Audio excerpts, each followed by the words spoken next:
didn't become a doctor. But I was the last representative for Placentia to serve at Eastern Health. And during that time, if an issue came up, myself and Dr. Rocco, through back doors or whatever, we found out something was going to be moved out of Placentia Hospital or whatever. We managed to get in on the ground floor and get it stopped before it was gone. Right now, in this town, we're talking about mental health issues. And Dr. Power, I think mental health issues are probably one of the major issues that's facing most people today, young and old alike. And I think about the people who travel back and forth to St. John's every day, for 3 days a week or whatever. And you mean to tell me that's not a major mental health issue? People 80-something years old, beat back and forth to St. John's 3 times a week, sit in the health signs so the taxi picks you up and brings you home. I think that's cruel. I kind of wonder, we've lost 2 dialysis patients in the last while. Nellie's husband Paddy and Georgina Cooney died. Would they be alive today if they didn't have the stress of beating back and forth to St. John's and those kind of things? Nellie, you can speak to that because I'm sure, I know, many times that me and you talked, that was even harder than going through the dialysis. It was knowing you had to face that 3 times a week. And mental health, only doing lip service. From what I can gather in some of the things that I've been looking at with dialysis too, is the fact that the machines are not the issue. It was like the ultrasound machine. And thank God I was on the committee that we managed to get enough money through the Lions Club in Dunville and whatever to put the ultrasound machine there. Maybe we saved 1 life by having it there. Hopefully we did. But right now, the issue, I guess, is putting staff on the units for the ultrasound, or for the dialysis. When we started with the ultrasound, that was an issue. We couldn't get, Eastern Health wouldn't give us people to man the ultrasound machine. We got them because we stood up and we fought, and I, as being a representative there, and I think that's what's lacking in an awful lot of cases. We don't know things are happening until they've happened, and then it's too late. We've always had, I go back to when we first put the new hospital on Lyons Manor. We had our own health board at the time here. I think Kevin Power was the chair, or I can't remember now. The line is gone. But I'm sure some Jerry Nash was chair probably. And we had an avenue to say what we wanted for our people here. And one thing was foremost that we really stressed at that time was the train of traffic from Placentia has always been to St. John's. And that's always been the way because we have all our relatives and so on basically on that route back and forth to St. John's. Our train of traffic has not been to Carbonear, you know. But now it seems like we're being used to increase the numbers in Carbonear so other things can be improved or gotten or whatever for Carbonear Hospital. Look what's out there now compared to what it was 20 years ago.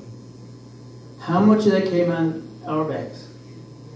You know, I see Don Coombs, and I'm not putting down Don Coombs, that's his job. But the amount of money that comes out of Placentia that goes into that health foundation, if we gave that same amount of money to our Lee's auxiliaries here in Placentia, just imagine what they would do with that kind of cash. But I'm sad to say the majority of it does not come to Placentia. We had a van, I know, a few years ago, for the residents at the nursing home could get out of the home and go for a drive around somewhere or whatever. I don't know if we still have one of them or not. Gone. You know, so there's so many services that have been eroded. You know, and I take my hat off to Dr. Power and Dr. Rockwell and the rest of the physicians that are there. You know, you guys are going back to the day with the little garage on the side of somebody's house and no machinery to fix the car. You know, that's what you're doing. You know, and it's up to us. I don't know if we can do this or not, but one thing, I wonder if we boycotted the Carbonear run. You know, if we say that the physician is going to send us on an ambulance, You say, well, no, I'm not going to Carbonear, I'm going to St. John's. Why not go to Clarendon? I don't know, Dr. Power, have you ever been in the hospital in Clarendon? I was there, and I tell you, what a facility. Unbelievable. I said to Mary, I said, if I ever got to go outside the area, don't send me on the shore, send me this way. I said, because it's just head and shoulders above what I've seen. Floger, I don't know what else I can say, but you know, I'm here to do what I can for your group. And you know, I go to bed tonight. I could wake up tomorrow morning where Amber Stenty is too. It can happen that quick. Just imagine any one of your lifestyles. What a change it would be. He didn't want to leave his house in South East to be at Fort St. John's all the time. No more than any of the rest of the people who do it. Mr. Ryan, I think he's 84 years old, is he? You know, that's cruel and unusual punishment as far as I'm concerned. You know, that's not right. It's not right. We're saying we're a medical facility. We ain't certainly doing much to prolong that man's life. You know, Paddy would probably still be here if it was here. Something else, and I'm going to stop after this, Jamie. Something else I researched when I was looking at this. If they have a major disaster in California or in Vancouver or somewhere, people with dialysis don't fall by the wayside. They have mobile dialysis units. They could be there in a couple of hours to fit in and do all the necessary work that people need to do for dialysis while this emergency is going on. You know, what's wrong with here? Use it as a test case. Then you got it all over the province, you could use it. A couple of, you know, I think we've been too complacent too long, people. Nobody has used that medical facility any more than I have. Sherry Gammon Walsh is a good friend of mine. Her government is falling flat on its face because it's not listening to the people. I ran for the Liberals nomination. Happiest day of my life, so I didn't win it.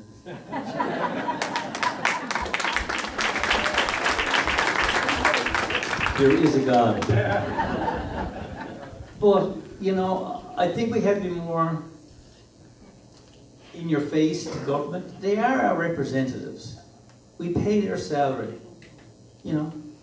And unless they're raked over the coals and made aware of what's going on, you know, that's what they're there for.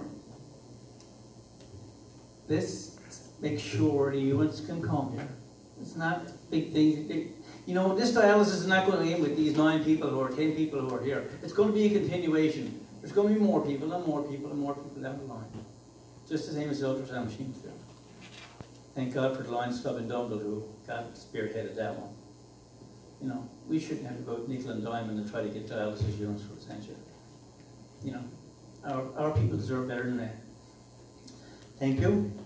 Whatever comes down, Claude, certainly we need a representative on Eastern Health, by the way.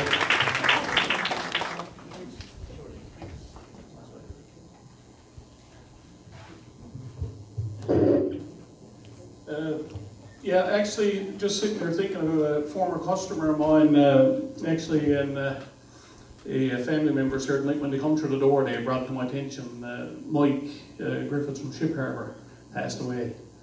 My brother-in-law. Yeah, Miss Mary King. Quite a story. Yeah, anyway, he used to come in the shop all the time. And in actual fact, he ended up having to move to St. John's. So here's a man that lived in Ship Harbour his life, and then ended up having to go on dialysis, and his wife doesn't drive. And they end up having to move to St. John's. And just imagine, the last few years of his life, he had to spend it in St. John's. It was awful. And you know what? He'd come home every weekend, and he'd stop in for a haircut. And God, you know, and I'd love to see him come. He used to torment me all the time. He used to say I didn't do a good job. Dad, my father was the best. But, you know, like, that's people that you got to look back at the past and see who. I mean, we can't imagine who had dialysis. You don't even know most of the people that went through it because it's silent. They struggle on their own. Husband and wife, back and forth to St. John's. But the other thing too, I forgot to mention earlier tonight too, and myself and the mayor had this conversation last night, and Dr. Power, I talked to him too, and I don't know if he brought it up or not. I'm going to miss that when my phone rang. But the other thing the government is looking at now is cutting chemo services in Placentia. And because they got a certain level where they want us to be, and I believe Dr. Power could attest to some of this tonight, but I believe it's 8. Is a level of 8 or 8 individuals or whatever. And like I said, it's not my forte to know what goes on at the hospital, but the thing is that now they're trying to persuade people or anybody that requires chemo and certain chemo services to travel to St. John's. You know what? The statistics back a while ago was alarming. Actually, 1 out of every 2 individuals will suffer from cancer or a form of cancer. And my God, just imagine if 1 out of every 2 individuals here tonight have to travel back and forth to St. John's. It's an awful thought, isn't it? Anyway, moving along, I'm just up adding space. That does a good job of that, some people would say. Okay, so the next speaker, and he's not here, but he did say last night that he wished he could have been, but the council meeting was Mayor Bernie Power. But he did tell me to take lots of notes and let him know what was going on. But like he said, the council fully supports any group, committee, or anybody that wants to move forward on this action, because the Placentia Health Centre is a vital piece of infrastructure to this community. And as you know, I've been involved with the Roads Committee, and I've been involved with the Swimming Pool Committee. And most of this, anything I take on or want to be part of is sincere to my heart, but you know what, your health centre is first and foremost within it. Before we go to open discussion or anybody that wants to add to tonight's meeting, Sheldon Slaney is not on the list, but he texted me last night and he wanted to get up and say a few words, because Sheldon is an individual that uses the facility here as well, so I'll get Sheldon to come up.